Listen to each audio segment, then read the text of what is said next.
দেশের দক্ষিণাঞ্চলের যোগাযোগ ব্যবস্থায় নতুন দিগন্ত পদ্মা সেতু দিনে দিনে যার বহুমুখী সুবিধাও বাড়ছে।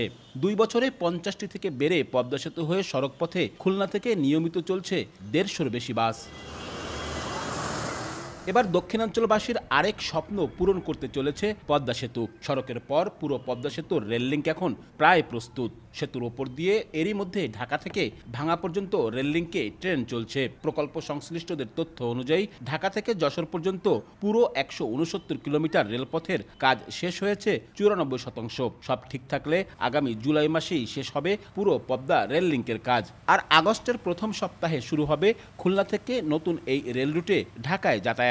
সময় লাগবে মাত্র 3.5 ঘন্টা। প্রাথমিক পরিকল্পনা অনুযায়ী প্রতিদিন 3 বার খুলনা থেকে ঢাকা ও ঢাকা থেকে খুলনায় যাওয়া আসা করবে ট্রেন। বহু অবকাঠামো প্রায় শেষ পর্যায়ে আছে।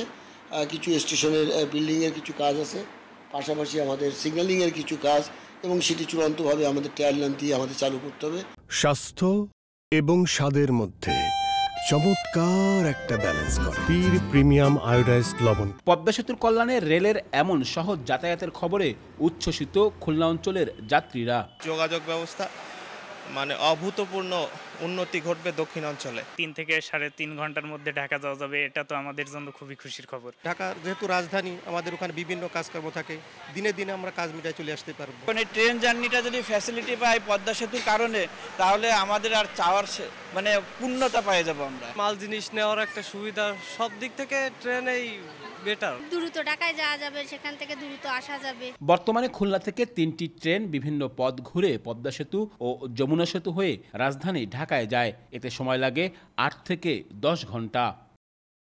শুধু খুলনা ঢাকা নয়, রেলওয়ে সূত্র বলছে তাদের পরিকল্পনা অনুযায়ী ডিসেম্বর নাগাদ পদ্মা রেল লিঙ্কে যুক্ত হবে খুলনা বিভাগের 2 বন্দর বেনাপোল ও মংলা।